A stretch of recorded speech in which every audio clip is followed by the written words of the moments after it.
Hello everyone, स्वागत है आप सभी का आपके अपने प्लेटफॉर्म वीमेक्स पर। जैसा आप लोग जानते हैं, आज हमारा रहेगा क्लास नंबर 4। चैप्टर है हमारा प्रोबेबिलिटी। और आज इस क्लास में हम लोग क्या क्या सीखेंगे वो सब एक बार थोड़ा सा मैं बता देता हूं आपको। सामने आप देख भी पा रहे हैं, random variables and probability distribution. तो देखिए, सबसे पहले भाई इस क्लास में हम लोग सीखेंगे कि रैंडम वेरिएबल क्या होता है। उसके बाद उस रैंडम वेरिएबल का प्रोबेबिलिटी डिस्ट्रीब्यूशन। फिर मीन सीखेंगे निकालना, कैसे निकालेंगे रैंडम वेरिएबल का। उसके बाद हम लोग वेरिएंस निकालना सीखेंगे। ओके। उसके बाद हम लोग बाइनोमियल डिस्ट्रीब्यूशन के ऊपर चलेंगे, लेकिन बाइनोमियल डिस्ट्रीब्यूशन बताने से पहले मैं आपको बताऊंगा कि बर्नौलीज ट्रायल्स क्या होते हैं। कई बार छोटे मोटे क्वेश्चंस आ जाते हैं उनके ऊपर। तो हमारा उसके बाद हम सीखेंगे नॉर्मल डिस्ट्रीब्यूशन। एंड लास्ट में हमारा पाइसन डिस्ट्रीब्यूशन। ठीक है, पाइसन डिस्ट्रीब्यूशन से आजकल बहुत सारे क्वेश्चंस पूछे जा रहे हैं, और आप लोग ने बताया भी मेरे को कमेंट सेक्शन में कि सर पाइसन डिस्ट्रीब्यूशन करा दो, उसमें से काफी क्वेश्चंस आते हैं। हालांकि मैंने देखा भी था, ईएमआरएस के टाइम पे काफी क्वेश्चंस आए भी थे पाइसन से। तो डरने वाली बात नहीं है, बहुत इजी होता है। आज वीडियो में हम लोग रखेंगे अपना बाइनोमियल डिस्ट्रीब्यूशन तक का। उसके बाद नॉर्मल डिस्ट्रीब्यूशन, पाइथन डिस्ट्रीब्यूशन सिर्फ फॉर्मूला बेस्ड होते हैं। अगर वीडियो आज की लंबी नहीं बनती है तो हम लोग उसको इसी में साथ में ले लेंगे। अदरवाइज एक छोटा सा वीडियो बना के 15-20 मिनट का उसको फिर दोबारा कर लेंगे। ओके, तो आज शुरू करते हैं हम लोग हमारा random variable and probability distribution. देखिए, इन चीजों को मैं चाहूं तो आपको डायरेक्ट ऐसे भी करा सकता हूँ। ज्यादा टाइम ना लेते हुए मैं भी डायरेक्ट कह दूं कि एक क्वेश्चन लेके आ जाऊं, फॉर्मूला लगाऊं कि देखो ये हो गया, चीजें क्लियर हो जाएगी। लेकिन अपना आपको पता ही है कि हम लोग कहाँ जाते हैं, कंसेप्ट में डिटेल्ड में जाते हैं। ठीक है, हम लोग हर कंसेप्ट के डिटेल में जाएंगे मेरे भाई। एक बार मैं इसको कनेक्शन कर लेता हूँ थोड़ा सा। ठीक। तो सबसे पहला कंसेप्ट देखिए, आपको सामने दिखाई भी दे रहा होगा, मेरे सामने लिखा हुआ है प्रोबेबिलिटी, ये random variable. Okay, random variable, ये देखिए। तो सर ये रैंडम वेरिएबल होता क्या है, आपको डाउट आ सकता है सर ये जो रैंडम वेरिएबल चीज है ये है क्या। तो सारी चीजों को एग्जाम्पल के थ्रू सीखेंगे। अभी तक हम लोग कैसे सीखते आए हैं, हम लोग एग्जाम्पल के थ्रू सीखते आए हैं। तो आज फिर से एग्जाम्पल के थ्रू ले लेते हैं। मान लो मैंने आपको बोला कि एक एक्सपेरिमेंट मैंने कंडक्ट किया। मेरे पास एक एक्सपेरिमेंट है, दो कॉइन्स को टॉस करने का। दो कॉइन्स को टॉस किया गया।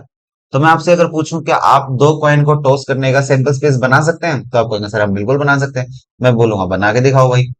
तो आप आराम से कह दोगे सर पहले पे हेड, दूसरे पे हेड, पहले पे हेड आएगा दूसरे पे टेल आएगा, पहले पे टेल आएगा दूसरे पे हेड आएगा, और दोनों के ऊपर टेल आएगा। आप कहोगे लो सर मैंने सैंपल स्पेस तो बना दिया। मैं बोला ठीक है भाई आपने बना दिया। अब देखना, एक चीज मैं आपको बोलने जा रहा हूँ। मैंने आपको एक कंडीशन दे दी। मैं बिल्कुल बेसिक से चलते हैं, चलो। मैंने बोला कि सैंपल स्पेस बन गया, आपको कहोगे सर बन गया। मैं कह रहा हूँ जो हेड हेड आया है, हेड टेल आया है, टेल हेड है, टेल टेल है, ये क्या चीजें हैं। आप कहोगे सर ये तो आपने सिखाया हुआ है। सैंपल स्पेस के अंदर जितने भी एलिमेंट्स होंगे इनको हम लोग सैंपल पॉइंट्स भी बोल देते हैं। मैं बोला ठीक है। मान लो मैं आपको कंडीशन दे दूं कि नंबर ऑफ हेड मुझे काउंट करके बताओ हर एक सैंपल स्पेस इसमें पॉइंट में। तो आपको मैंने क्या बोला, मैंने आपको एक छोटी सी चीज बोली कि नंबर ऑफ हेड्स को ना काउंट करो। आप कहोगे सर यहाँ पे नंबर ऑफ हेड्स कितने हैं, दो नंबर ऑफ हेड्स हैं। इधर सर एक नंबर ऑफ हेड है। यहाँ पे आप कहोगे सर एक है, और इधर एक भी नहीं है, तो क्या लिख दो, जीरो। मैंने आपको क्या निकालने के लिए बोला था, नंबर ऑफ हेड्स। ठीक है, ठीक है सर निकाल दिया। अब इससे क्या फायदा हुआ सर, ये तो हम लोग अभी से करते आए हुए थे। ठीक है, मैंने आपको देखो क्या बोलूंगा, अब आपको कनेक्ट करके दिखाता हूँ। आपको क्या बोला गया, नंबर ऑफ हेड्स बताओ जब दो कॉइन्स को टॉस किया गया। तो हर सैंपल पॉइंट के लिए क्या मेरे पास ये वैल्यू जो होगी नंबर ऑफ हेड्स की सेम है, या सर अलग अलग हो सकती है। आपको सर ये अलग अलग हो सकती है। और जहां पे कोई चीज अगर अलग अलग हो जाती है, अगर ये चीज देखो, ये डेटा मेरा कांस्टेंट है कि वेरी कर रहा है, आप कहोगे सर ये डेटा वेरी कर रहा है। और अगर जो भी चीज वेरी करती है उसको क्या बोलेंगे, सर उसको बोलते हैं वेरिएबल। वेरिएबल टर्म तो मेरे पास पहला टर्म तो क्लियर हो गया कि वेरिएबल इस चीज को क्यों बोला गया। तो मैं कह रहा हूँ ये नंबर ऑफ हेड्स जो हैं वेरी कर रहे हैं हर सैंपल पॉइंट के साथ। ठीक है सर, वेरी कर रहे हैं, that's why it is variable. तो सर फिर रैंडम वर्ड कहाँ से लगा होगा। ये रैंडम वर्ड मेरे भाई इसलिए लगाया गया कि आप एक चीज बताना, जो आप एक्सपेरिमेंट कर रहे हो, आपने कॉइन्स को टॉस किया, ये आपका रैंडम एक्सपेरिमेंट है या फिर पहले से डिसाइडेड आपने कुछ है। बाइटनेस तो है नहीं इसके अंदर, आपको वैसे बाइटनेस तो नहीं है। तो रैंडम एक्सपेरिमेंट के केस में जो भी चीजें, मान लो नंबर ऑफ हेड्स बोला, तो ये वेरिएबल हो गया। क्या कर रहा है, हर सैंपल पॉइंट के लिए इस चीज को वेरी कर रहा है sir, that's why it is called random variable. ठीक है। अब एक चीज बताना, ये मेरा हो गया पहला पॉइंट। अब आपको यहाँ पे मैं एक छोटी सी चीज बताऊंगा, रैंडम वेरिएबल। अब उम्मीद करता हूँ क्लियर हो गया होगा। सेकंड पॉइंट आप यहां से आराम से बता सकते हैं, रैंडम वेरिएबल जो भी होता है उसको हम लोग कैपिटल एक्स से डिनोट करते हैं। कैसे डिनोट करेंगे? कैपिटल एक्स से डिनोट करेंगे सर रैंडम वेरिएबल को। तो अगर मैं यहाँ पे बोलूं रैंडम वेरिएबल मेरे पास था नंबर ऑफ हेड्स, तो इसकी वैल्यू क्या क्या इसने ली? ये बोलेगा sir zero number of heads हो सकते थे, वन हो सकते थे, टू हो सकते थे। तो ये मेरे पास आ गया रैंडम वेरिएबल का आंसर। कि ऐसा मान लो मेरे पास एक वेरिएबल था, नंबर ऑफ हेड्स मेरे को काउंट करने थे सर। नंबर ऑफ हेड्स या तो जीरो हो सकते हैं इस केस में, या वन हो सकते हैं, या फिर टू हो सकते हैं। Random variable complete. अब एक छोटा सा डाउट आएगा, अच्छा सर ऐसे तो बहुत सारे रैंडम वेरिएबल बना सकता हूँ मैं एक ही सैंपल स्पेस के अंदर। मैं बोलूंगा बिल्कुल बना सकते हो भाई आप। तो ये चीज जरूर याद रखिएगा। सेकंड पॉइंट अपना, आप आराम से ये चीज याद रखिएगा कि हम एक से ज्यादा, मोर देन वन मेरे पास इजीली हो सकते हैं, more than one random variable same sample space में। एक ही सैंपल स्पेस के more than one random variables मेरे पास हो सकते हैं। एक एग्जांपल देके दिखा दो सर। मैं बोला ठीक है भाई, लो एग्जांपल ले लो आप। आपको एग्जांपल चाहिए तो आप एग्जांपल ले लो। एक वेरिएबल हमने बनाया, नंबर ऑफ, मान लो heads plus number of tails. एक हमने ऐसा बना दिया, number of heads plus number of tails. आप बता दो, अब इधर लिखने जा रहा हूं मैं, देखना। नंबर ऑफ हेड्स कितने हैं सर? टू है। नंबर ऑफ हेड्स टू, और टेल्स कितने? जीरो। तो two plus zero, two. Number of head plus tail, तो sir one plus one, two. इधर करेंगे वन प्लस वन, टू। इधर करेंगे टेल्स और हेड्स का, कितना आएगा सर? टू। इस केस में सर मेरा रैंडम वेरिएबल सिर्फ एक वैल्यू लेके आ रहा है, X is equal to two. ऐसे बहुत सारे हो सकते हैं। मान लो किसी ने बनाया एक रैंडम वेरिएबल है, सपोज किसी ने बनाया एक रैंडम वेरिएबल है, number of heads minus number of tails. तो उस केस में क्या क्या वैल्यू ले सकता है वो? सर दो भी ले सकता है, जीरो भी ले सकता है, माइनस टू भी ले सकता है। आपके दिमाग में ये भी आ सकता है ना सर, माइनस का वैल्यू ले सकता है कि नहीं ले सकता है? जीरो तो ले सकता है, पॉजिटिव वैल्यूज भी ले सकता है सर, माइनस की वैल्यूज को ले सकता है कि नहीं ले सकता है? ये डाउट भी आ सकता है। तो एक देखो छोटा सा और एग्जांपल ले लो, मैं आपको दिखाता हूँ।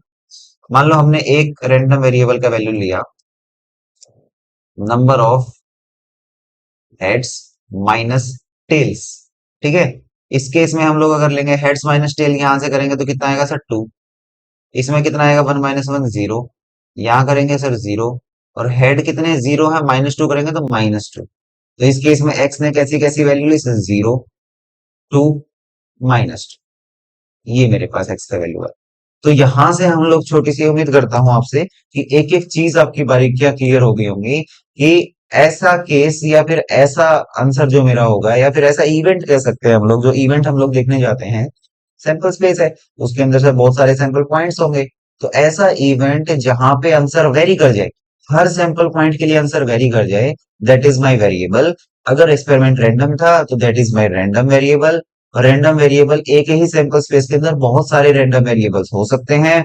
उसके बाद सर क्या चीज होगी? कैपिटल एक्स से इसको डिनोट किया जाता है। नेक्स्ट इसकी एक प्रॉपर्टी और देख लो, जो ये रैंडम वेरिएबल होता है, जो ये रैंडम वेरिएबल होता है मेरे भाई, ये आपका हमेशा रियल वैल्यू लेता है। कैसा वैल्यू होगा?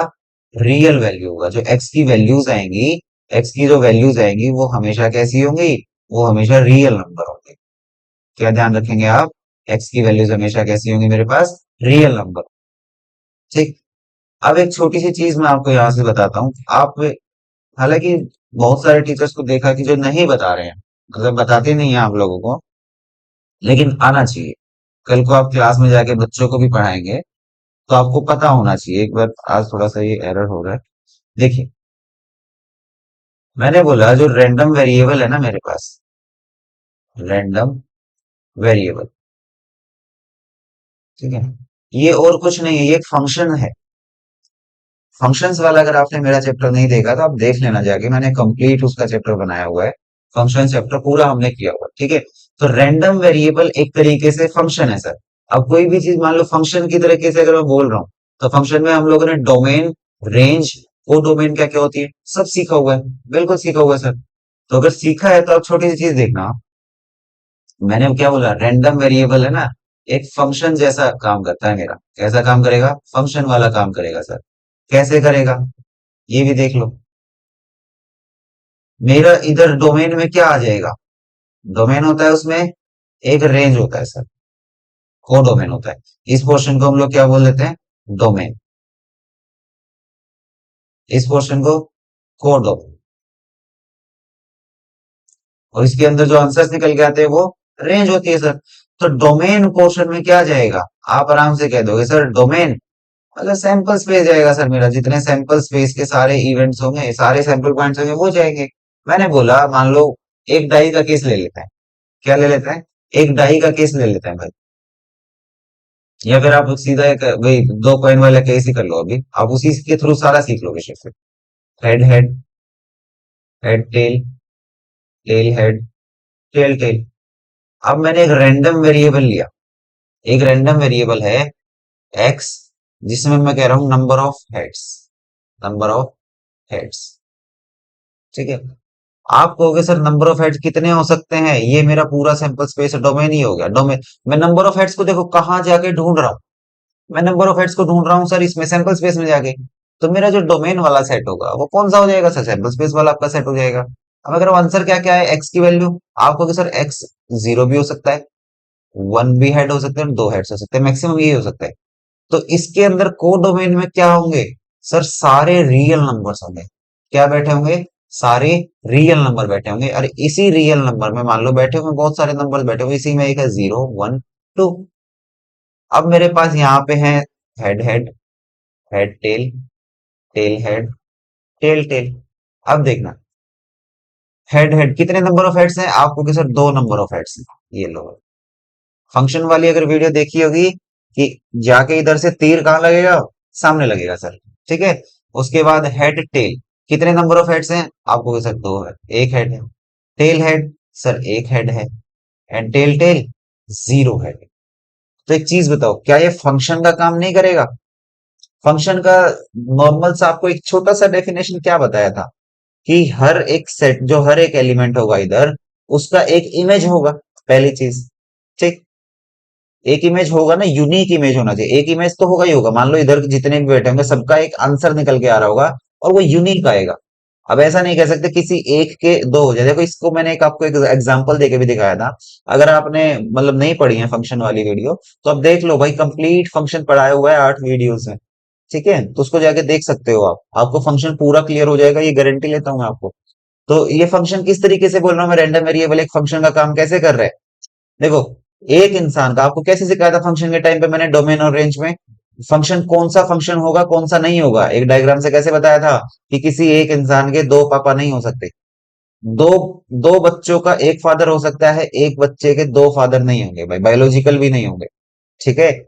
हेड हेड एक एलिमेंट, एक इसकी कितनी इमेज निकली? दो। हेड टेल में एक, टेल हेड की एक, मान इन दोनों की एक ही इमेज है। लेकिन एक ही है ना, दो इमेज नहीं निकल के आई हमारी। तो मेरे पास इसको आप आराम से आप कंसीडर कर ले जाओगे। अब ये जो चीजें हैं ये जीरो वन टू, ये क्या कहलाएंगी? ये सर रेंज कहलाएंगी इस फंक्शन की। ठीक है। हालांकि आपको रैंडम वेरिएबल के नाम पे आके सिर्फ इतना बता दिया जाता है कि दिस इज रैंडम वेरिएबल, और चलो प्रोबेबिलिटी डिस्ट्रीब्यूशन देख लेते हैं, इसकी प्रोबेबिलिटीज के बारे में बात कर ली जाती है। कम से कम थोड़ा बहुत दिमाग खोलने वाली चीजें आपको बता देनी चाहिए यार। आजकल एग्जाम्स जो बन रहे हैं ना, वो कहीं से भी कुछ भी घुमा फिरा के क्वेश्चन डालता है एग्जामिनर, और आपको लगता है कि ये तो हमारा आउट ऑफ सिलेबस चला गया सर। लेकिन उस चीज का एक डेप्थ में अंडरस्टैंडिंग होना बहुत जरूरी होता है। ओके। तो अब आपको क्लियर हो गया होगा कि रैंडम वेरिएबल एक फंक्शन का ही काम करेगा, जहां पे डोमेन होगा मेरे पास सैंपल स्पेस, पूरा सैंपल स्पेस मेरा डोमेन होगा। और रेंज क्या होगी मेरी? रेंज जो मेरे आंसर्स निकल के आएंगे वो वेरिएबल पे डिपेंड करेंगे। और जो मेरी को डोमेन होगी, को डोमेन होता है कहां से आंसर निकल के आ रहे हैं, दैट इज रियल नंबर्स। तो उम्मीद करता हूँ आपको रैंडम वेरिएबल पूरा क्लियर हो गया होगा मेरे भाई। नेक्स्ट चलते हैं हम लोग अपना। नेक्स्ट देखो मेरे पास है probability distribution of a random variable. कि प्रोबेबिलिटी का डिस्ट्रीब्यूशन कैसे होता है रैंडम वेरिएबल के केस में। तो रैंडम वेरिएबल हम लोग सीख चुके हैं। जी सर, हम लोगों ने सीख लिया। अब सेम एग्जांपल से ही बताता हूं आपको। सेम एग्जांपल लेते हैं यहाँ पे फिर से। हमारे पास क्या एग्जांपल करे थे? दो कॉइन्स का केस था। इसका सैंपल स्पेस क्या बना था sir? Head head, head tail, tail head, and tail tail. हमने एक रैंडम वेरिएबल लिया x, जो कि मेरा क्या है, नंबर ऑफ हेड्स। जैसे ही हमने वेरिएबल लिया, क्या मेरे पास x की वैल्यूज निकल के आई? आपको क्या sir zero number of head आया था, ठीक है। फिर आपको क्या sir one number of head आया था, और टू नंबर ऑफ हेड्स आए, इतना मेरे पास सर आया था। मैं बोला ठीक है भाई। अब एक चीज देखना, पूरा सैंपल स्पेस कवर कर लिया हमने, पूरा सैंपल स्पेस कवर कर लिया सर। पूरे सैंपल स्पेस के अंदर या तो नंबर ऑफ हेड्स जीरो हो सकते हैं, या नंबर ऑफ हेड्स वन हो सकते हैं, या नंबर ऑफ हेड्स टू हो सकते हैं। ये मेरा पूरा कवर हो गया सर। मतलब रैंडम वेरिएबल ने कितनी वैल्यूज ली, आपको सर तीन वैल्यूज ली, वो जीरो, वन, टू। अब देखना डेफिनेशन ही क्या कह रही है, प्रोबेबिलिटी डिस्ट्रीब्यूशन रैंडम वेरिएबल का, कि जीरो नंबर ऑफ हेड कितना प्रोबेबिलिटी पूरा कवर कर रहा है। पूरे सैंपल स्पेस का प्रोबेबिलिटी होता कितना है सर, वन होता है। उस वन में से जीरो नंबर ऑफ हेड पे कितनी प्रोबेबिलिटी लेके बैठा होगा, आप कहोगे सर ये तो हम आराम से बता देंगे। कैसे? जीरो नंबर ऑफ हेड कहाँ होंगे, देखो यहाँ पे लिख भी लेते हैं, कितने नंबर ऑफ हेड्स हैं सर, दो। यहाँ पे वन, इधर वन, और इधर जीरो। एक चीज बताना, टोटल नंबर ऑफ मेरे प्रोबेबिलिटी है क्या, इक्वली लाइकली हैं सारे, ठीक है सर। मैंने बोला प्रोबेबिलिटी ऑफ एक्स की अगर मैं बात कर भी दूं, जीरो नंबर ऑफ हेड है तो कितनी प्रोबेबिलिटी होनी चाहिए, आपको कि सर एक एलिमेंट है ऐसा, upon four, one by four मेरा आ जाएगा। वन नंबर ऑफ हेड के लिए आपको कि सर दो टोटल एलिमेंट्स हैं, टोटल फोर हैं, तो मेरा प्रोबेबिलिटी बनेगा वन बाय टू। अब ये देखिए, दो हेड्स कहाँ पे, सिर्फ एक एलिमेंट में सर, वन बाय फोर। तो यही होता है मेरा प्रोबेबिलिटी डिस्ट्रीब्यूशन, कि पूरी रैंडम वेरिएबल्स जो जो वैल्यूज लेंगे, जो जो वैल्यूज रैंडम वेरिएबल ले रहा होगा, उसकी अलग अलग प्रोबेबिलिटी कैसे निकलेगी, वही मेरा प्रोबेबिलिटी डिस्ट्रीब्यूशन होता है भाई। ठीक, इससे ज्यादा क्या करोगे आप? मान लो मेरे पास एक्स का वैल्यूज कुछ और होता, एक्स का वैल्यूज कुछ और होता। मान लो एक्स रैंडम वेरिएबल लिया होता, number of head minus number of tail, वहां से एक्स की कुछ वैल्यूज निकलती और कुछ वैल्यूज निकलती, उसका प्रोबेबिलिटी निकाल लेते, that is my probability distribution. अब प्रोबेबिलिटी डिस्ट्रीब्यूशन से आपको, अब आपको सीधा ना आपको मतलब मोस्टली क्या किया जाता है, आगे ना स्टेटमेंट सी बता दी जाती है, आपको बता दिया जाता है कि हाँ ऐसे ऐसे ये डेफिनेशन होगा, X one X two, if random variable x is x1 x2 x3 and so on xn, then their respective probabilities will be p1 px1 px2 px3। ऐसे क्या यार, डराना थोड़ी है यार कैंडिडेट्स को।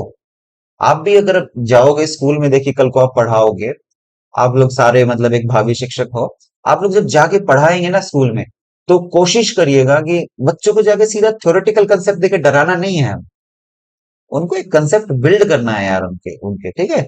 दो तरीके की चीजें होती हैं, देखिए एक होता है चीजों को आपने अपने बीएड टाइम में भी पढ़ा होगा, एक होती है हमारी इंडक्टिव जो होती है मेथड होता है, एक होता है हमारा deductive method.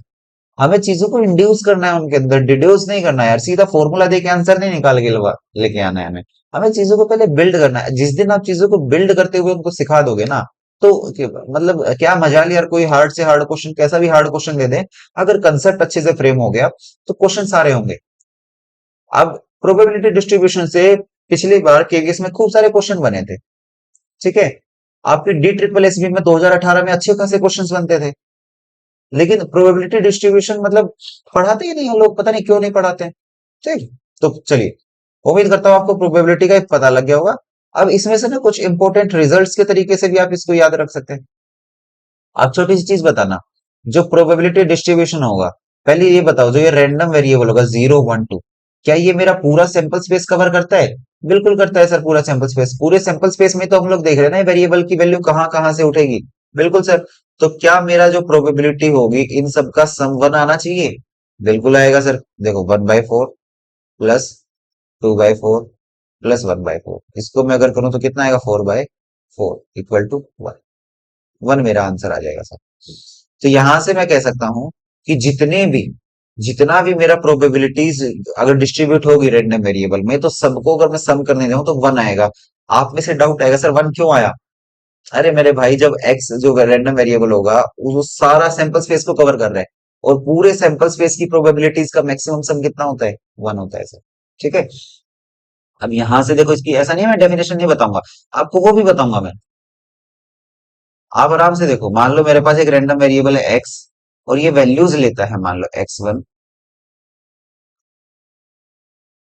X two, X three, x4, ऐसे करते करते मान लो बहुत सारी रैंडम वेरिएबल है, बहुत सारी वैल्यूज ले ली इसने। ओके, अब इन्हीं के कोरस्पॉन्डिंग में जो प्रोबेबिलिटीज निकलेंगी, इसको मैंने बोल दिया P1, x2 वाली प्रोबेबिलिटी P2, ये P3, P4, ऐसी बहुत सारी प्रोबेबिलिटीज भी होंगी। बिल्कुल होंगी सर। नेक्स्ट पेज पे चलते हैं भाई। बहुत सारी प्रोबेबिलिटीज भी होंगी, तो इन्हीं प्रोबेबिलिटीज को मान लो मैं ऐसे लिख दूं, प्रोबेबिलिटी पी आई, किसका? एक्स आई का। और आई की वैल्यू 1 से लेके एन तक हो सकती है सर। इनका सबका सम करो तो आंसर कितना आना चाहिए? सर 1 आना चाहिए। तो प्रोबेबिलिटी डिस्ट्रीब्यूशन से आपको ऐसा बुक में देखने को मिलता है और आप लोग डर जाते हो। तो डरना नहीं है मेरे भाई। ये और कुछ नहीं लिखा हुआ है, ये बस ये लिखा हुआ है कि हर एक रैंडम वेरिएबल की जो वैल्यूज आ रही है ना, जो हर एक रैंडम वेरिएबल की वैल्यूज आ रही हैं, उनकी सबकी प्रोबेबिलिटीज को निकालो, सम करो, तो वो 1 आएगा। ये और कुछ नहीं लिखा हुआ है, ये सिर्फ इतना सा लिखा हुआ है। तो आपको डरना नहीं है इन चीजों को देख के कि प्रोबेबिलिटी P1 और x1, ये इतना भी मत देखो, इसको आराम से देखो। फर्स्ट प्रोबेबिलिटी जो x2 की प्रोबेबिलिटी होगी, फिर 3 की प्रोबेबिलिटी होगी, ऐसे करते करते सारी प्रोबेबिलिटीज का सम कितना आएगा? 1 आएगा। तो कई बार इसके ऊपर थ्योरेटिकल क्वेश्चन आपको बना के डाल सकते हैं। अगर डाल देगा तो आप लोग कई बार कंफ्यूज हो जाते हो। क्यों? क्योंकि आप लोगों को चीजों को उस तरीके से पढ़ाया ही नहीं गया हुआ। पता नहीं कैसे पढ़ाया गया हुआ है आपको। ठीक है, चलिए नेक्स्ट चलेंगे। क्वेश्चन देखिए, क्वेश्चन भी लेके आया हूं मैं इसके उसका। देखिए क्वेश्चन क्या है।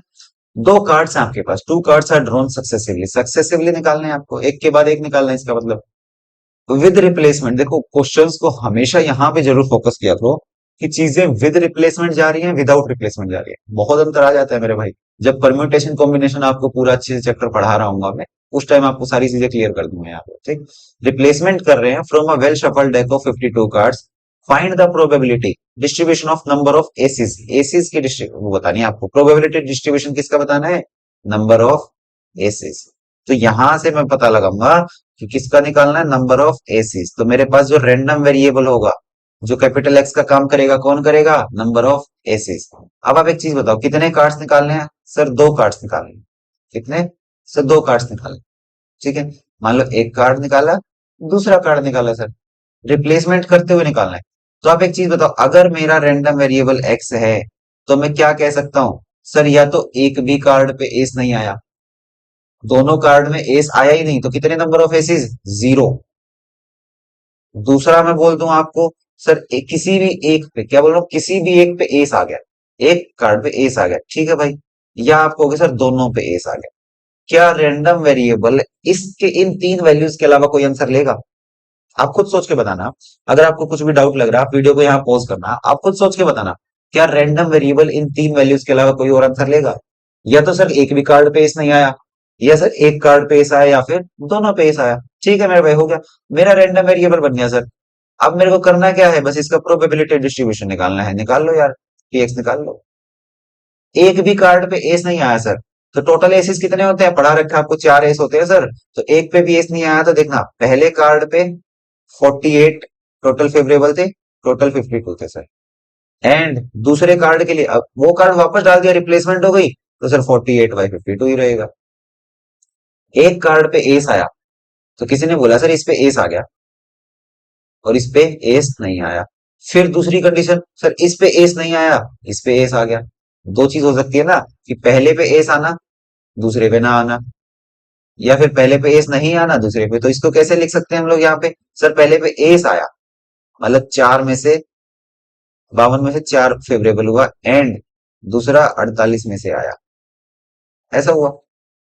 और इसी कंडीशन को दोबारा करो कि नहीं नहीं दूसरे पे आया पहले पे नहीं आया, तो उसके लिए मैंने इंटू 2 करवा दिया भाई, सिंपल सा, आराम से समझो। ठीक है, अगला देखना, दो कार्ड्स पे दोनों पे एस आ गया, तो फेवरेबल दोनों पे कितने हो? पहले कार्ड के लिए 4/52, एंड एंड अच्छा देखो, ये यहां से छोटी सी मिस्टेक हो गई, फिर 48/52 ही करना भाई यहाँ, क्योंकि हमने कार्ड को वापस डाला है। एंड दूसरे वाला कार्ड सर 4/52। इनको जब आप सोल्व कर रहे होगे तो कैंसिल करोगे, तो ये 4 से करोगे 12, 13, 12, 13, तो ये बनेगा सर 144/169। इसको करोगे 1/13, इसको करोगे 12/13, तो 12×2 = 24/169। आगे चलो, इसको करोगे 1/13, यहां से किया तो 1/13, ये आया 1/169। तो क्या मेरा प्रोबेबिलिटी डिस्ट्रीब्यूशन नहीं निकल के आ गया कि सर जब मेरे नंबर ऑफ एसिस 0 हैं तो मेरी प्रोबेबिलिटी आ रही है 144/169। जब मेरे नंबर ऑफ एसिस 1 है तो मेरी प्रोबेबिलिटी निकल के आ रही है 24/169। और मेरे नंबर ऑफ एसिस जब 2 हैं तो मेरी प्रोबेबिलिटी क्या निकल के आई सर, 1/169। ये मेरा प्रोबेबिलिटी डिस्ट्रीब्यूशन। अच्छा, आप वेरीफाई कर लें सर, वेरीफाई कर लो भाई। सर आपने सिखा रखा है कि जब जो प्रोबेबिलिटी डिस्ट्रीब्यूशन होगी सबका सम करने जाओ तो 1 आना चाहिए, तो कर लो। 144, देखो 169 सब में कॉमन है, ठीक है सर। 24 + 1, 144 और 24 और एक 25, 25 करोगे तो ये आएगा 169/169। क्या आंसर बनाया? बनाया। बिल्कुल करेक्ट, आपने प्रोबेबिलिटी डिस्ट्रीब्यूशन निकाला इसका मतलब। ठीक है, तो यहां तक था हमारा प्रोबेबिलिटी डिस्ट्रीब्यूशन।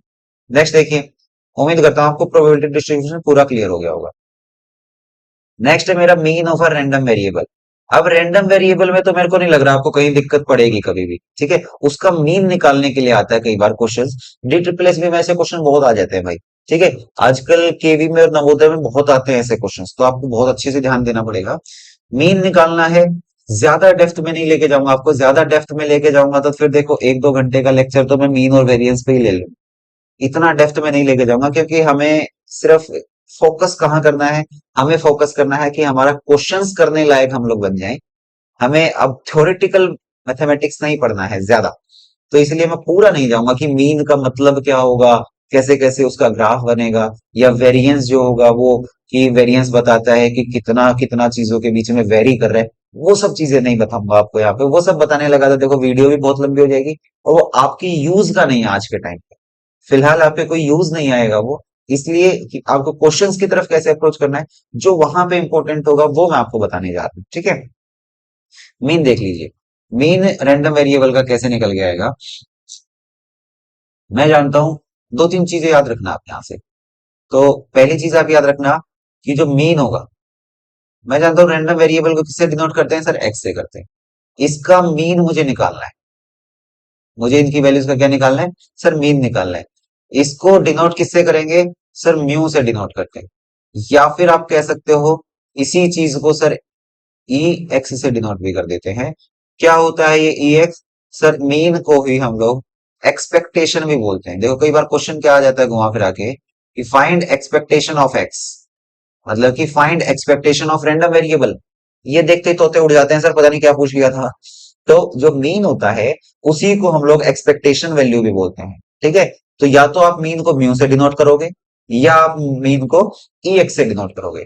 तो सर ये हुआ क्या, तो ये और कुछ नहीं है मेरे भाई, देखना है। एक कंसेप्ट होता है वेटेड एवरेज का, एक कंसेप्ट होता है वेटेड एवरेज, कि जो जो ऑब्जर्वेशंस हैं उनकी जो जो वैल्यूज होंगे। मान लो मेरे पास 5 बच्चे हैं, मैं क्या कह रहा हूं, मैं कह रहा हूं मेरे पास मान लो 5 बच्चे हैं, ठीक है। 5 बच्चे स्कूल के अंदर थे। देखो आपको एग्जांपल से समझाता हूँ, बहुत इजीली इस चीज को आराम से समझ जाओगे। मीन आप पता ही है ना, मीन क्या होता है, sum of observation upon total number of observation, यही तो मीन होता है। Sum of observation upon total number of. Example से सीखो आप, बिल्कुल आराम से बताता हूँ। मेरे पास मान लो 3 से सीख लो, 3 स्टूडेंट्स थे क्लास के अंदर। स्टूडेंट 1, सेकंड स्टूडेंट और थर्ड स्टूडेंट, ठीक। इसका मान लो वेट की बात कर लूं, वेट, इसका वेट है सर मान लो 10 kg, इसका है 15 kg। ये सेकंड है भाई, ये थर्ड। या फिर 2 और 3 मान लो। एक स्टूडेंट ऐसा है जिसका वेट है 10 kg, 2 स्टूडेंट जिसका 15 kg था, 3 स्टूडेंट है जिनका वेट है मान लो 20 kg। मैं बोलूं ठीक है, बताओ एवरेज वेट कितना होगा क्लास का, एवरेज वेट। तो आप लोग क्या बोलोगे एवरेज वेट के लिए, आप लोग आराम से बोलोगे सर, एक स्टूडेंट का वेट कितना 10 था, तो 10 × 1 किया सर 10, 15 × 2 = 30, 23 × 60, यही तो बोलोगे। तो एवरेज वेट कितना आया, आप कहोगे सर 10 + 30 + 60, जो कि मेरे पास है ना 100। अब ये मेरे पास नंबर ऑफ वो थे, 3 2 5 और 1 6, सबसे डिवाइड कराया, 6 से इसको कराओगे तो 16.66 समथिंग आएगा। ठीक है। मतलब एवरेज वेट, हर बच्चे का एवरेज वेट कितना आया? 16.666 आया। मतलब ये मेरे पास मीन होके आ गया। मैं कह रहा हूँ ठीक है, आप इस चीज को ऐसे मत समझो। तो ये मेरा वेटेड एवरेज हुआ। क्या हुआ? एवरेज वेट हुआ। तो वेटेड एवरेज इसी तरीके से आपको इसी कंसेप्ट से जोड़ के मैं आपको एक छोटी चीज बता रहा हूँ। आपको ज्यादा कुछ मेहनत नहीं करनी इधर। इस वेटेड एवरेज का एक कंसेप्ट यूज करके आप आराम से मीन निकाल सकते हो। देखना आप इसमें कैसे जाओगे। आपको मान लो मीन निकालना है। हमें क्या निकालना है? मीन निकालना है। तो मैंने बोला मेरा एक रैंडम वेरिएबल है एक्स, और ये मेरे पास ना बहुत सारी वैल्यूज ले सकता है सर। ये हो सकता है इसका वैल्यू आया हो कुछ x1, वैल्यू आ गया x2, x3, x4। चलो पहले इससे ना सिखा के आपको नॉर्मल उससे सिखाता हूं मैं। मान लो हमारा केस है, दो कॉइन्स के केस से ही करते हैं हम लोग।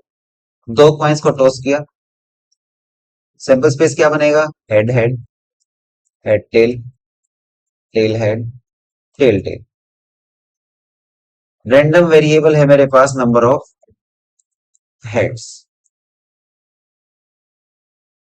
तो एक्स क्या क्या वैल्यू ले सकता है? सर एक्स जीरो हेड हो सकते हैं, वन हेड हो सकते हैं, और टू हेड हो सकते हैं। ठीक। फिर आप बोलो इसकी प्रोबेबिलिटीज क्या क्या हो सकती हैं? जीरो हेड होने का प्रोबेबिलिटी सर 1/4, वन हेड होने का 2/4, और दो हेड होने का 1/4। ये इनकी प्रोबेबिलिटीज होगी सर। अब हम लोग मीन पे जब जाएंगे, देखो सिंपल सा कंसेप्ट है, कैसे करो। आप इसको और इसको मल्टीप्लाई करा दो। जब मल्टीप्लाई कराओगे तो कितना बनेगा? ये देखो मैंने क्या किया, पी एक्स को एक्स वाले के साथ मल्टीप्लाई करा दो। तो 0 × 1/4 सर जीरो, 1 × 2/4 2/4, और 2 × 1/4 सर 2/4। इतना है। सबको प्लस करवा दो, सबको क्या कर दो? प्लस कर दो। कितना आएगा? दो और दो फोर अपॉन, मेरे पास क्या क्या निकल के आएगा? आप कहोगे सर मैंने किया क्या? मैंने कुछ नहीं किया। जितने मेरे पास रैंडम वेरिएबल्स आए थे, सबकी प्रोबेबिलिटीज निकाली, सबकी प्रोबेबिलिटीज को इंडिविजुअली क्या किया? मल्टीप्लाई किया, और इनको ऐड कर दिया। तो ऐसा ही वेटेड एवरेज कंसेप्ट में भी ऐसा ही किया था, लेकिन वहां पे तो सर आपने वेट्स से भी जो एवरेज नंबर ऑफ स्टूडेंट्स है उनसे ना डिवाइड कराया था। मैं कह रहा हूँ अभी अभी यहाँ के लिए थोड़ी टाइम के लिए इस चीज को रोक लो। मैं बस उस कंसेप्ट को लिंक करने जा रहा था वहां से कि आपको कैसे करना है। आपको हर एक इंडिविजुअल को ऐसे मल्टीप्लाई करते हुए चले जाना है। जैसे ही आप चीजों को मल्टीप्लाई करते हुए चले जाओगे, तो आपके पास क्या निकल के आएगा? आपने क्या किया सर? जीरो मेरे पास थे, वन आया, टू आया रैंडम वेरिएबल का वैल्यू। फिर उनकी हर एक की इंडिविजुअल क्या निकाल के आया? हम लोग प्रोबेबिलिटी निकाल के आए, और इन प्रोबेबिलिटीज को आपस में मल्टीप्लाई करना है सर। क्या करेंगे? मल्टीप्लाई करेंगे।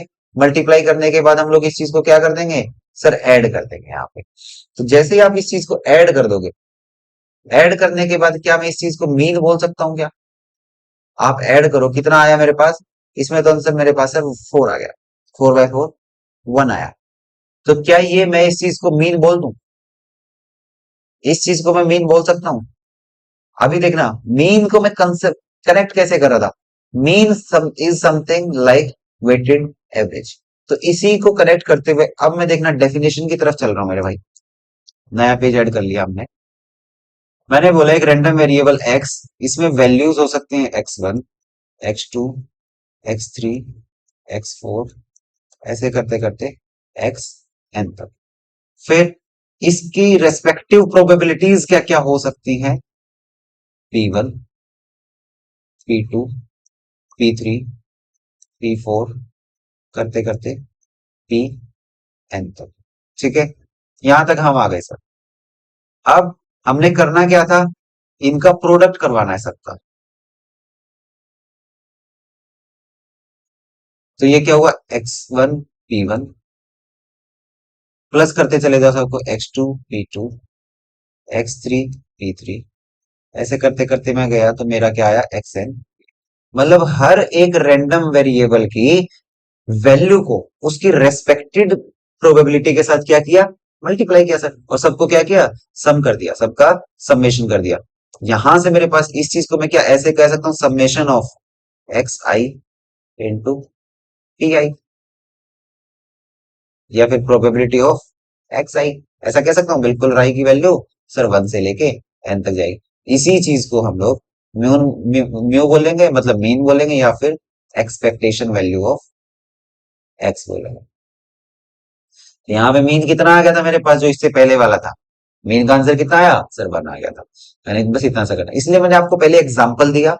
एग्जाम्पल देने के बाद मैं डायरेक्ट उस पे गया। ऐसा नहीं है कि मैं देखो रिजल्ट्स को सिखाता नहीं हूँ, मैं कोशिश करता हूँ पहले एग्जाम्पल आप लोग जान जाओ, ताकि आपको क्वेश्चंस के अंदर क्वेश्चन कैसे पूछे जाते हैं। क्वेश्चन पूछे जाते हैं कि आप एग्जाम्पल के फॉर्मेट में तो पूछे जाएंगे। जब आपको क्वेश्चंस में चीजों को अप्लाई करना ही नहीं आ रहा, तो आप कैसे करोगे काम को। ठीक है, तो आगे चलेंगे। अभी मीन उम्मीद करता हूँ आपको क्लियर हो गया। ठीक है, ये मेरा मीन का वैल्यू हो जाएगा। नेक्स्ट चलते हैं, देखो नेक्स्ट क्या होता है, variance of a random variable. Variance की क्यों जरूरत पड़ी हमें, यहाँ पे कुछ छोटा सा ब्रीफ आइडिया ले लो। देखो कई बार क्या होता है ना, ऐसा केस हमारे पास आ जाता है कि जब बहुत क्लोज वैल्यूज होती हैं, जब कुछ कुछ मेरे पास ऐसे रैंडम वेरिएबल होंगे जिनके मीन का आंसर सेम आ जाएगा, वहां पे सॉरी भाई, वहां पे ना मैं ज्यादा डिफरेंशिएट कर नहीं सकता चीजों को। तो उस केस में वेरिएंस यूज होता है। वेरिएंस बस आपको एक ब्रीफ आइडिया बता देता हूँ कि ये बताता है कि हर ऑब्जर्वेशन जो होगी ना, वो एक दूसरे से कितनी वेरी कर रही है। ये होता है वेरिएंस का काम। मान लो एक ग्राफ बना रहा हूं मैं आपके सामने, मान लो एक ग्राफ बताता हूँ। एक ग्राफ पे ना बहुत सारे ग्राफ्स बने हुए, बार ग्राफ्स बने हुए हैं। वो हर ऑब्जर्वेशन के पर्टिकुलर बार ग्राफ्स होते हैं। वो कितना कितना दूर पे वेरी कर रहे हैं, वही चीज वेरिएंस बताता है। तो वहां इतना डिटेल में मैं नहीं जाऊंगा, क्योंकि हमें कोई थ्योरेटिकल क्लास नहीं पढ़ना, ना हमें कोई मास्टर्स वाली चीजें पढ़नी है। नॉर्मल पढ़ लेना, स्टैटिस्टिक्स इतना नहीं जाना आगे तक वेरिएंस में हमें। ठीक है, तो वेरिएंस को आप कुछ कुछ चीजें जो आपके काम की हैं वो आप याद रखो। वेरिएंस को आप डिनोट करोगे सिग्मा से, एक्स। ठीक, ऐसे आप डिनोट करोगे। ये होता क्या है उसके बारे में बात कर लेते हैं। वेरिएंस, इसका फॉर्मूला देख लेंगे आराम से।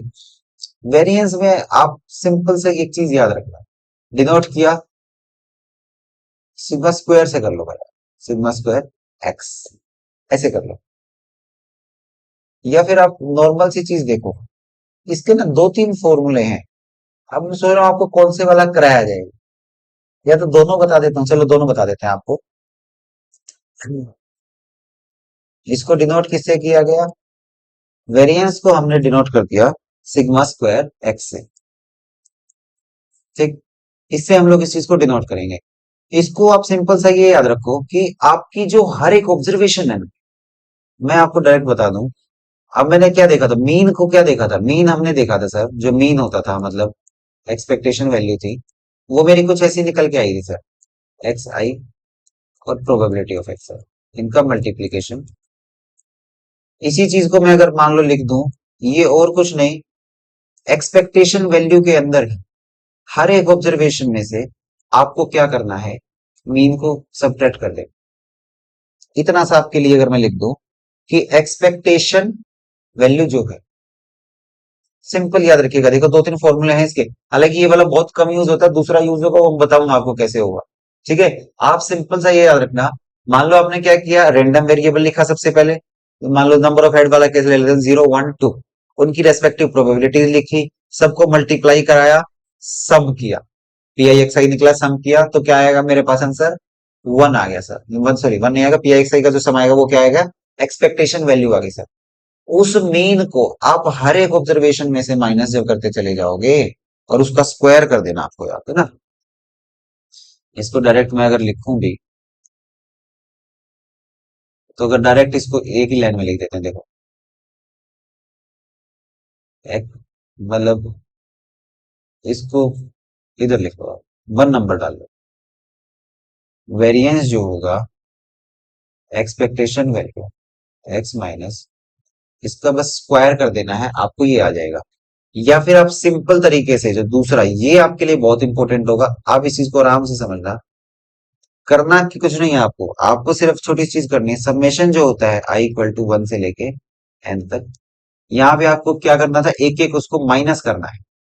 अब जब माइनस करना है, तो मैं क्या बता सकता हूँ इस चीज को, मान लो मेरे पास था एक्स आई, इधर इसको ऐसे मत लो, इसका डेरिवेशन कराएं कि ना कराएं, मैं ये बस इसी चीज में आपको दुविधा में, चल मान लो कर लेते हैं। इसको करेंगे तो इसका स्क्वायरिंग आप लोग ओपन कर लो। मान लो मेरे को करना क्या है, छोटी सी चीज मेरे को करनी है भाई, कि हर एक ऑब्जर्वेशन में से हर एक ऑब्जर्वेशन में से मेरे को सब्ट्रैक्शन करना है म्यू का, इसका स्क्वायर करना है बस। और साथ में मेरे पास कौन बैठा हुआ है, प्रोबेबिलिटी ऑफ एक्स आई। इस चीज को चलो डेरिवेशन से ही कर लेते हैं, साथ में चला गया तो समेशन में आई इक्वल टू 1 से लेके एन तक ए माइनस बी का होल स्क्वायर ओपन कर सकते हैं, बिल्कुल कर सकते हैं सर। तो आप कहोगे sir A square plus B square minus 2ab, ठीक। साथ में कौन चल रहा है सर, प्रोबेबिलिटी ऑफ एक्स आई। अब देख लो बनता कैसे, वरना डायरेक्ट कई बार ना याद हो नहीं पाता। सर को अंदर मल्टीप्लाई करा दो तो आप कहोगे सर एक्स आई का square into X I probability of x I plus summation I equal to 1 से लेके एन।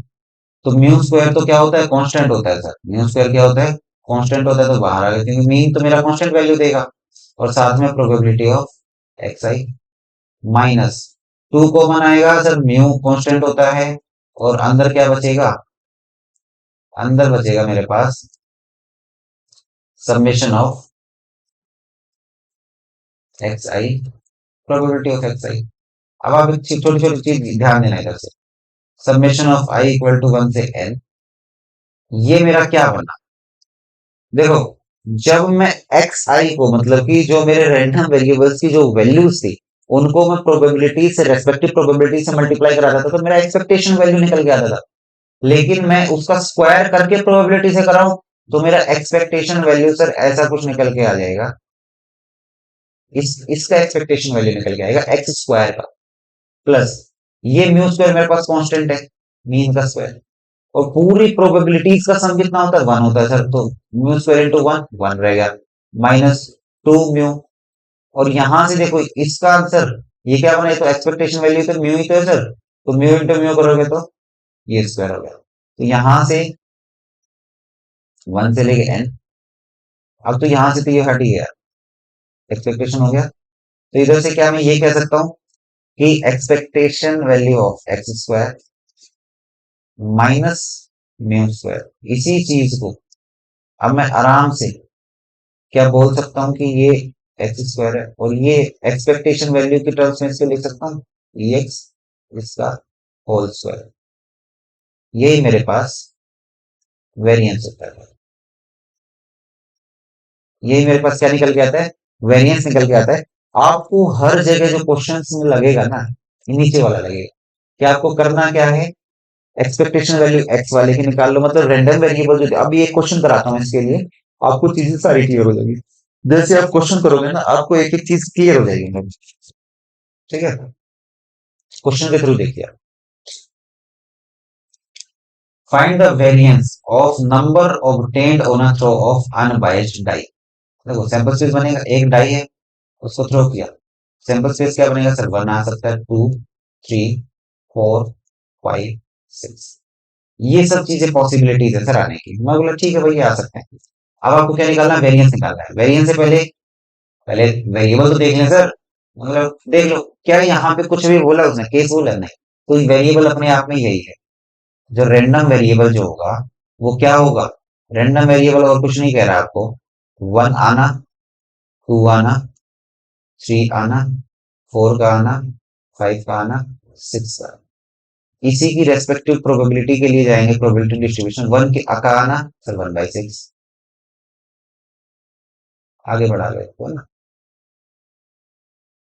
2 का आना 1/6, क्योंकि सारे कैसे होते हैं सर, इक्वली लाइकली होते हैं, तो सबका प्रोबेबिलिटी कितना हो जाएगा 1/6, ठीक है सर। अब पहले मैं वेरिएंस निकालने से पहले मेरे को क्या चाहिए होगा, मीन चाहिए होगा सर। तो मीन क्या मैं निकाल सकता हूँ इसका, आप कहोगे सर ठीक है, आप एक्स वाले को प्रोबेबिलिटी डिस्ट्रीब्यूशन से मल्टीप्लाई करते हो तो 1/6, इसको करोगे 2/6, इसको करोगे 3/6, इसको किया 4/6, 5/6, 6/6। अब यहां से मुझे जाना मीन के ऊपर, क्या मेरा मीन निकल जाएगा, आप कहोगे सर सबको ऐड कर दो, 1/6, 2/6, 3, 4, 5 और 6। तो 6 से किया, 6 तक का सम आएगा, देखो कितना आएगा, 6 इंटू 7/2 तो 21, मेरा आ जाएगा 21/6। ये क्या है, मीन का वैल्यू। अब मेरे को वेरिएंस निकालने के लिए एक चाहिए, एक्सपेक्टेशन चाहिए किसका, एक्स स्क्वायर का, एक्सपेक्टेशन चाहिए किसका, एक्स स्क्वायर का। तो यहाँ पे मैं एक छोटा सा बना लेता हूँ, एक्स स्क्वायर करें, 1 का स्क्वायर 1, 2 का स्क्वायर 4, 9, 16, 5 का 25, 6 का 36। अब एक्स स्क्वायर वाले को और इनको मल्टीप्लाई करा के ऐड करना है। कर दो सर, क्या दिक्कत है, करो भाई। 1 into 1/6 किया तो 1/6, प्लस 4 into 1/6 किया 4/6, ये आएगा 9/6, फिर 16/6, देन 25/6, देन 36/6। अब 1/6 तो कॉमन है और ऊपर सबका स्क्वायर चल रहा है, तो इसको मैं आराम से n into n+1 into 2n+1, मतलब 6 दूनी 12 13 अपॉन 6, और एक 6 नीचे चले रहा था, तो 13 7 91/6, ये मेरे पास आया समेशन ऑफ एक्स स्क्वायर वाला। अब मैं क्या जानता हूं यहां से, वेरिएंस होता कितना है, वेरिएंस होता है सर मेरे पास एक्सपेक्टेशन वैल्यू एक्स स्क्वायर का minus expectation value of x, और इसका क्या करेंगे, स्क्वायरिंग करेंगे। तो यहां से 91/6 माइनस, क्या ये 1/6 मैंने सही किया, माइनस और एक्सपेक्टेशन वैल्यू ऑफ एक्स करेंगे 21/6, इसका करेंगे तो 441/6 से किया 36, ये हो गया। इसको भी आगे देखें तो इसको बराबर करना पड़ेगा 36 से, तो 91 का 6 गुना 9 6 54, 540 546, 546 माइनस 441 अपॉन 36, जो कि क्या निकल के आएगा, आप आराम से बता दोगे। 546 में से 441, तो 100 तो इधर होगा 105, 105 बटे 36, ये मेरे पास क्या आंसर आ गया, ये मेरे पास आंसर निकल के आया वेरिएंस का।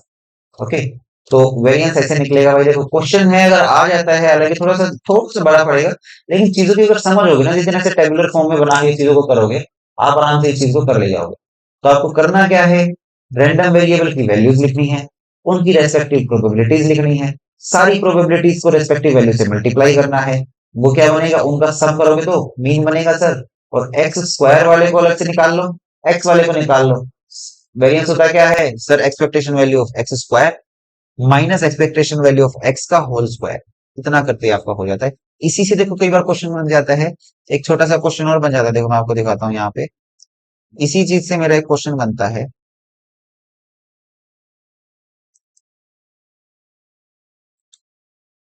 एक इसमें नया पेज ऐड करते हैं, इसी से कई बार क्वेश्चन आ जाता है सर, स्टैंडर्ड डेविएशन।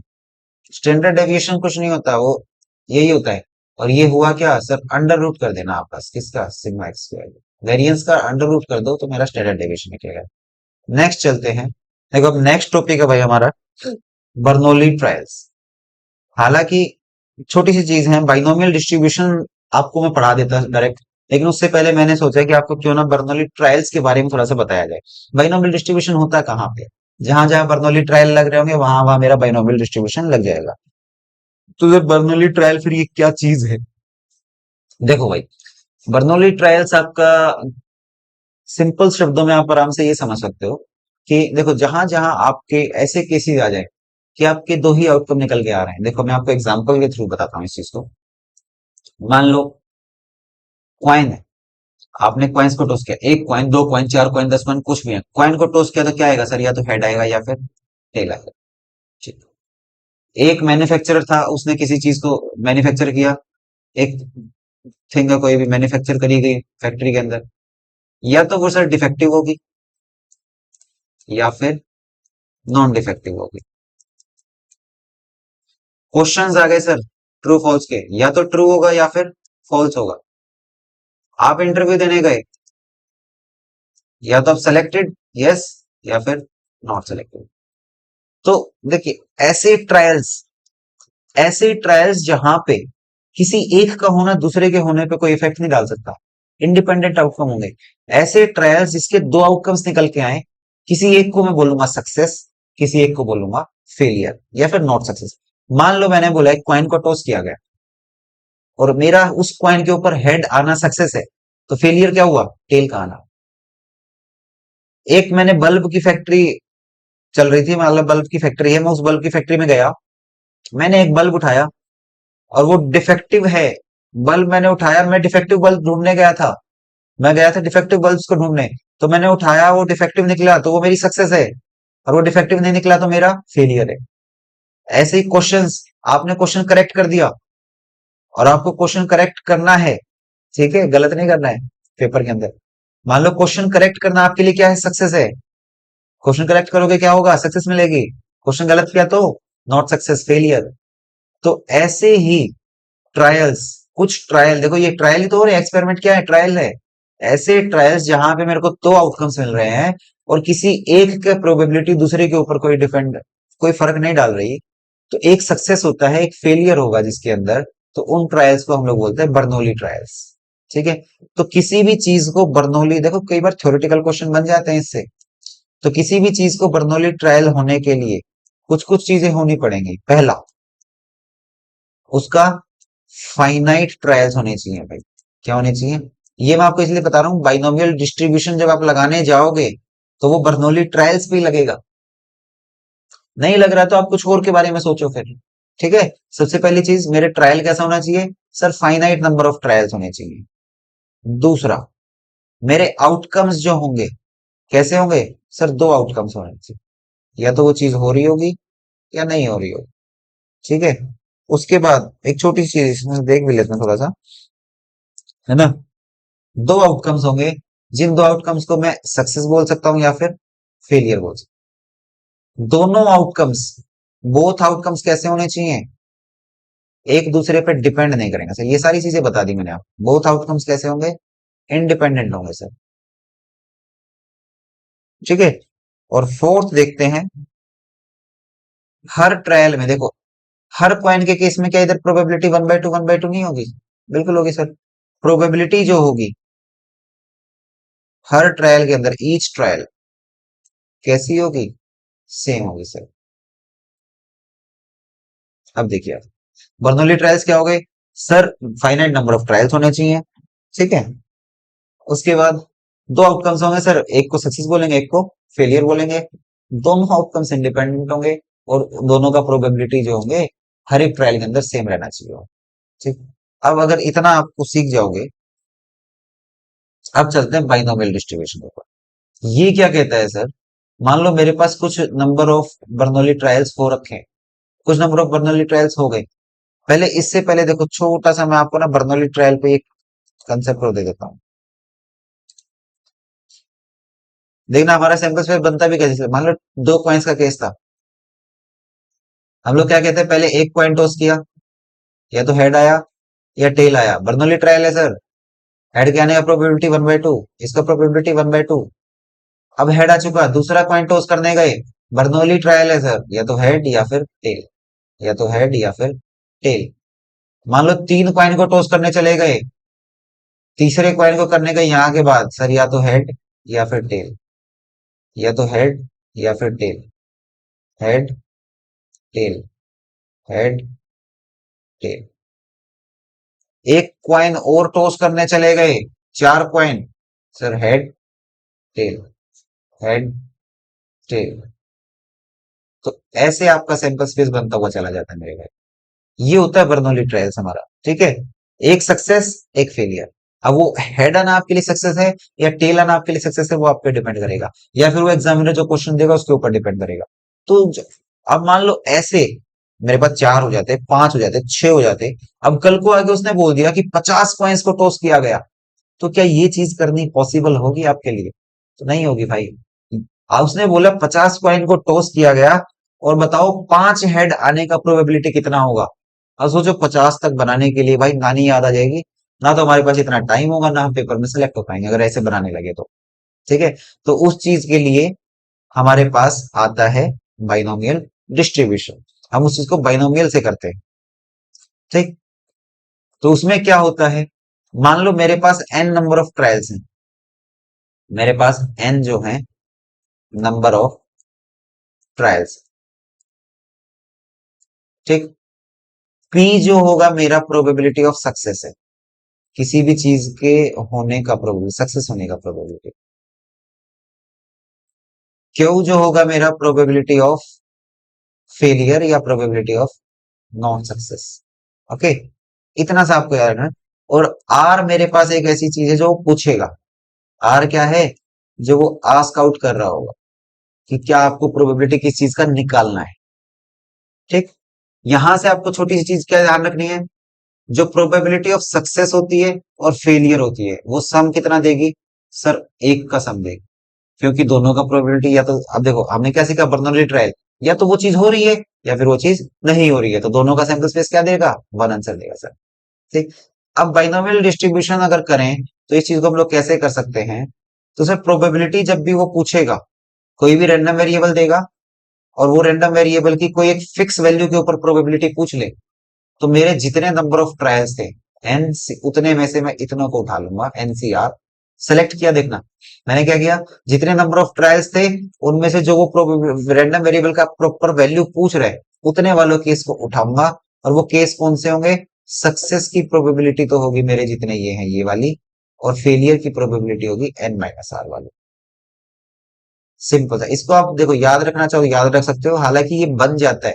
जिसको पीएनसी परम्यूटेशन कॉम्बिनेशन का नॉलेज अच्छा है वो आराम से समझ गया होगा इस चीज को कि किया क्या गया है।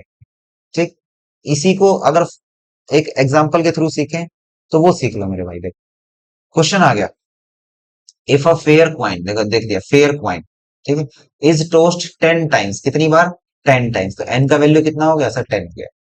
Find the probability of exactly 6 heads, क्या 6 हेड्स, तो मतलब मेरा जो रैंडम वेरिएबल होगा आर, उसकी वैल्यू 6 हेड्स आनी चाहिए। 6 हेड्स मतलब आर की वैल्यू कितनी बन जाएगी सर, 6 बन जाएगी।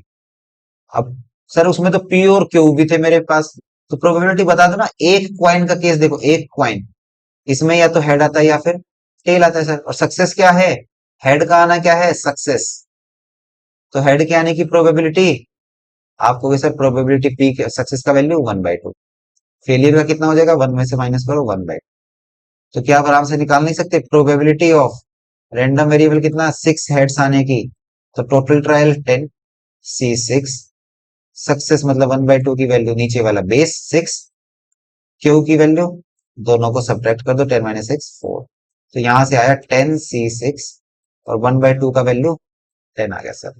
फर्दर सोल्व करोगे 10 C6 को क्या कर सकते हो, देखो कॉम्बिनेशन आपने नहीं पढ़ा तो पढ़ा देंगे हम लोग, टेंशन मत लो आप इस चीज की, बाकी इतना बेसिक्स आपको आना चाहिए कॉम्बिनेशन खोलना।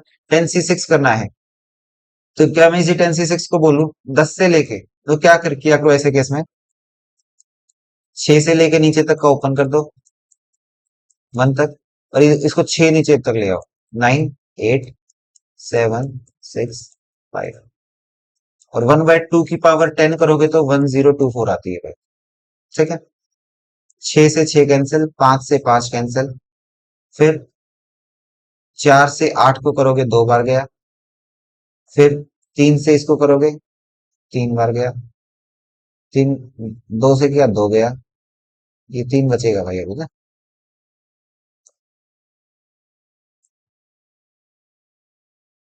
इसको दोबारा करो, 2 से किया तो 5 पे, ये 2 से किया तो 512, इस वाले 2 से इसको हटाएंगे, 5 3 15, मेरे पास क्या आ जाएगा 15/5।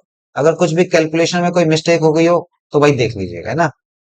तो यहां से ऐसे आपके बाइनोमियल डिस्ट्रीब्यूशन के क्वेश्चंस हो जाते हैं, आपको डायरेक्ट बोल दिया जाता है, डायरेक्ट आपको ना वो बोल देगा कि इतनी प्रोबेबिलिटी बताओ, एग्जैक्टली 6 सेट्स आ गया। इसी चीज को मान लो उसने क्या कर दिया होता है, इसी चीज को वो बोल देता है probability of at least 6 sets, कम से कम 6, तो आप क्या कहते हैं एक्स इक्वल टू 6 7 8 9 10 सबको ऐड कर रहे होते हैं। एटमोस्ट कहता तो 0 से लेके 6 तक आ रहे होते हैं। ऐसे क्वेश्चंस करेंगे जब प्रैक्टिस क्वेश्चंस करेंगे। देखो वीडियो भाई 1 घंटे तक पहुंच गई है, ऑलमोस्ट 59 मिनट्स हो गए, तो आज इतना ही रखते हैं। किसी दिन एक छोटी क्लास लेके, क्योंकि सिर्फ जैसे बाइनोमियल डिस्ट्रीब्यूशन बताया ना, ऐसे फॉर्मूला बेस्ड पढ़ेंगे और ज्यादा डेप्थ में इस चीज की में नहीं जाएंगे। ज्यादा डेप्थ में जाएंगे तो आप लोग फंस जाओगे फिर। क्वेश्चन आपके देखो हर चैप्टर में से दो तीन क्वेश्चन आने हैं। आपको बस क्वेश्चंस लगाने आने चाहिए, मेरा ये मानना है। लेकिन क्वेश्चन लगाने से पहले कंसेप्ट जितना प्रोबेबिलिटी के लिए फ्रेम होना चाहिए था वो मैंने आपका कर दिया है। तो एक छोटा सा वीडियो और बना लेंगे जिसके अंदर दो चीजें बच गई बस, एक नॉर्मल डिस्ट्रीब्यूशन, एक ही फॉर्मूला होता है यार जेड वाला, एक हमारा पाइसन डिस्ट्रीब्यूशन, सिंगल फॉर्मूले में वो भी हमारा हो जाएगा, ई की पावर में माइनस में जो लैम्डा चला जाता है, फिर उसके बाद नीचे आ जाता है आर फैक्टोरियल हो जाएगा, लैम्डा की पावर आर हो जाएगा, वो सब कर लेंगे, कोई टेंशन मत लो आप। क्वेश्चंस भी करेंगे नेक्स्ट वीडियो में, वो डिस्कस कर लेंगे, छोटी सी वीडियो बनाएंगे उसकी। और एक वीडियो हमारी रहेगी प्रैक्टिस क्वेश्चंस की, तो प्रैक्टिस भी करेंगे उसमें पूरा, ठीक है। क्वेश्चंस प्रैक्टिस करने हैं भाई।